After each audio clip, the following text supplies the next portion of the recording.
Good morning, respected judges, honorable teachers, distinguished guests, and my fellow friends. Before I introduce myself, I like to invite you to do something simple. Imagine that someone placed two gifts in front of you. The first gift is a key. The second one is a book.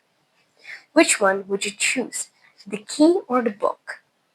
Many people would choose the key because it could be a car key or something big and luxurious things. But what if I told you that a book is actually the real key? A single book can unlock thousands of doors to knowledge, opportunity, innovation, and even the future. Now let me ask you one more question. What kind of Jakarta do you want to see when it celebrates its 500th anniversary?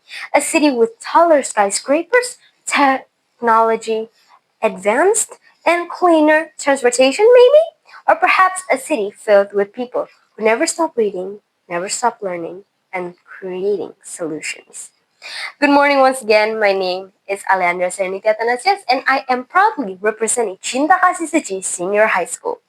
Today, I would like to share my speech entitled, If Jakarta Could Read Your Future, What Story Would It Tell?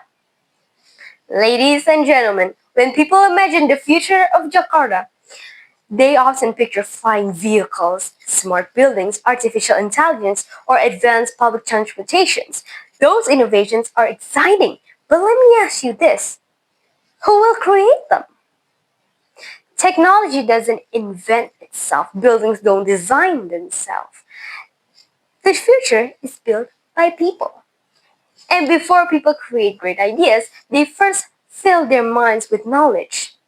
That is why reading is not just a hobby, but it is the foundation of a progress.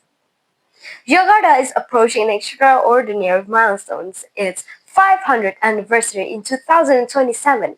Half of a millennium of history has shaped the city into Indonesia's center of education, business, culture, and innovation. But every generation leaves behind a different legacy.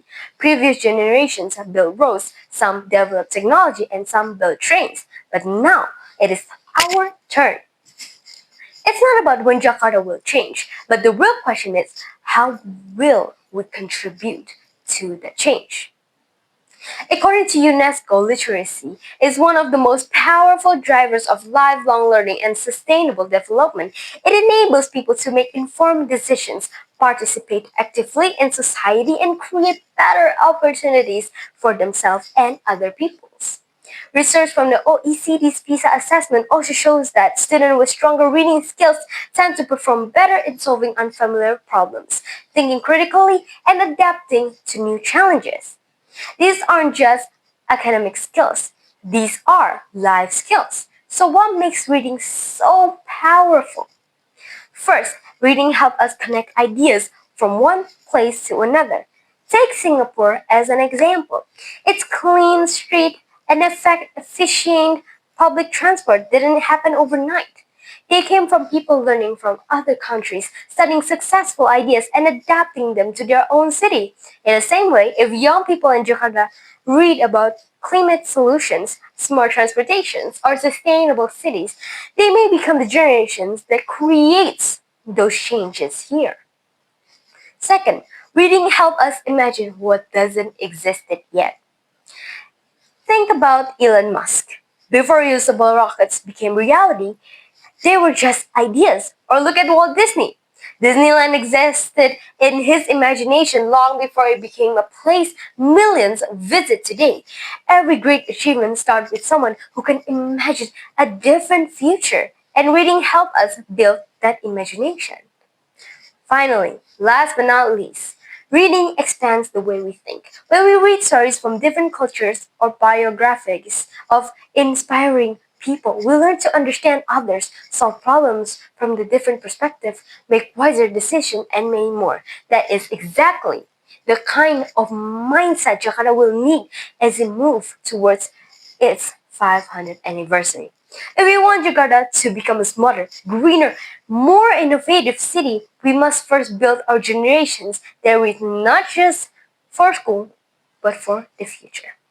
Instead of asking, what should I think? We begin asking, why does this happen? And how can I make it better? That kind of curiosity transforms readers into problem solvers and students into future leaders. But here's something important. The future isn't built by reading one book. It is built by making reading a habit. Just 10 to 15 minutes a day can introduce us to new ideas. It begins with the choice we make today. Every time we choose to read instead of scrolling endlessly, and every time we choose to learn something new. Every time we become curious instead of accepting what we see.